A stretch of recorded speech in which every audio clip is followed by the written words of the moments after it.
الحمد لله الذي خلق الإنسان وجعله سميعا بصيرا ثم هداه السبيل ونصب له الدليل إما شاكرا وإما كفورا وأما الكافر فأعتد لهم سلاسل وأغلالا وسعيرا وأما الشاكرون فنعمهم وكرمهم ولقاهم نظرة وسرورا إن هذا كان لكم جزاء وكان سعيكم مشكورا اللهم صل على محمد وعلى آل محمد كما صليت على إبراهيم وعلى آل إبراهيم إنك حميد مجيد اللهم بارك على محمد وعلى آل محمد كما باركت على إبراهيم وعلى آل إبراهيم إنك حميد مجيد۔ میرے محترم بھائیو، سیدنا عثمان رضی اللہ عنہ سے روایت ہے، فرماتے ہیں کہ رسول اللہ صلی اللہ علیہ وسلم نے فرمایا، تم میں اچھا وہ شخص ہے جو قرآن سیکھے اور سکھائے۔ یعنی ہر مسلمان عورت اور مرد کے لیے ضروری ہے کہ قرآن مجید کی تعلیم حاصل کرے، یعنی نازک کے ساتھ پڑھے،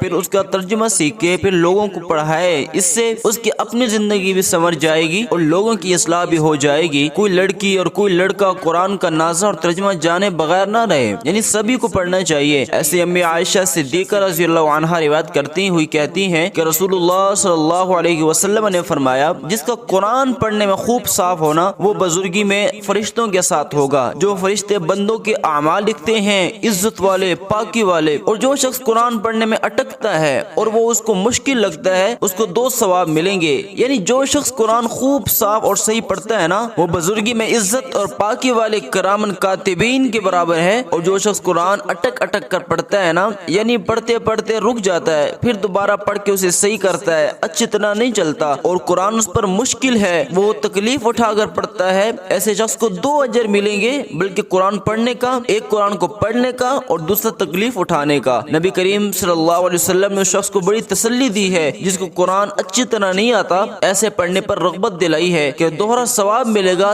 تاکہ نہ امید ہو کر اور تنگ آ کر پڑھنا چھوڑ ہی نہ دے، بلکہ اسے بلا ناغہ پڑھتے رہنا چاہیے اور دوسروں سے قرآن کی قرات کی صفائی اور صحت قراتے لینا چاہیے۔ ایسے ابن عباس رضی اللہ عنہ روایت کرتے ہوئے کہتے ہیں کہ رسول اللہ صلی اللہ علیہ وسلم نے فرمایا، جس کے سینے میں قرآن سے کچھ بھی نہ ہونا وہ اجاڑ گھر، یعنی اجڑے ہوئے گھر کی مانند ہوتا ہے۔ معاذ رضی اللہ عنہ سے روایت ہے، فرماتے ہیں کہ رسول اللہ صلی اللہ علیہ وسلم نے فرمایا، جس نے قرآن پڑھا اور اس کے احکام پر عمل کیا، اس کے والدین کو قیامت کے روز ایسا تاج پہنایا جائے گا جس کی روشنی آفتاب کی روشنی سے بھی زیادہ ہوگی۔ جو دنیا کے گھروں میں اس حالت میں ہو کہ آفتاب تمہارے پاس آ جائے، پھر اس شخص کے بارے میں تمہارا کیا خیال ہے جس نے خود یہ کام کیا ہو؟ مطلب یہ ہے کہ قرآن پڑھنے اور اس پر عمل کرنے والے کے والدین کو روز محشر اس قدر اتنا منور قسم کا تاج پہنایا جائے گا، تو جو خود حافظ ہے، جو خود قرآن پڑھتا ہے، جو خود قرآن کو پڑھنے کا معمول بناتا ہے، جو خود قرآن پر عمل کر رہا ہے، اس کو کتنا مقام دیا جائے گا۔ اور ایسے ابن عمر رضی اللہ عنہ سے روایت ہے، فرماتے ہیں کہ رسول اللہ صلی اللہ علیہ وسلم نے فرمایا کہ دلوں کو بھی زنگ لگ جاتا ہے، جیسے لوہے کو پانی پہنچنے سے زنگ لگ جاتا ہے نا۔ صحابہ کرام نے پوچھا، ہے اللہ کے رسول صلی اللہ علیہ وسلم، وما چلا آپ، اور دلوں کی صفائی کس چیز سے ہے؟ فرمایا، موت کو کثرت سے دھیان، کہ موت کو کثرت سے دھیان رکھنا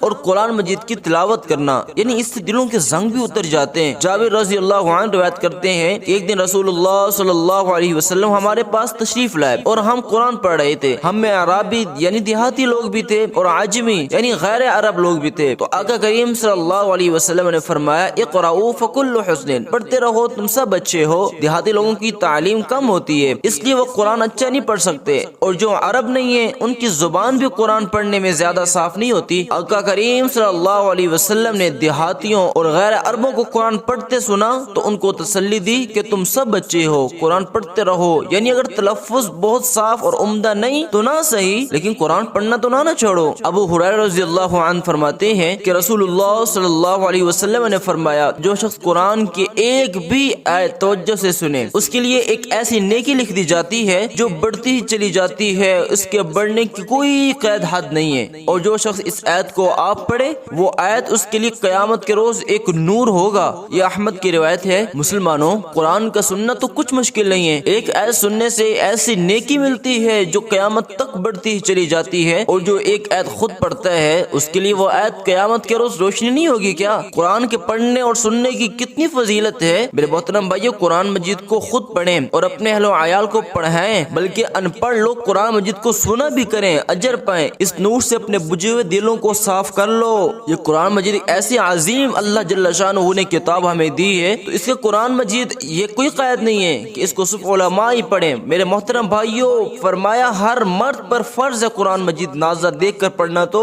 قرآن مجید کو نازل سے پڑھیں، اس کی ٹرانسلیشن کر کے پڑھیں، اس کو سمجھیں اللہ ہم سے کیا فرما رہے ہیں، اللہ تعالیٰ ہم سے کن چیز کے مطالبات کر رہے ہیں، اللہ تعالیٰ کون کون سی خوشخبریاں دے رہے ہیں، کن چیزوں سے ہمیں منع کر رہے ہیں۔ تو میرے محترم بھائیوں، آج عزم کیجئے کہ قرآن مجید کی تلاوت اپنی زندگی کا معمول بنائیں گے۔ ان اريد الا الاصلاح ما استطعت وما توفیقی الا باللہ علیہ توکلت والیہ انیب۔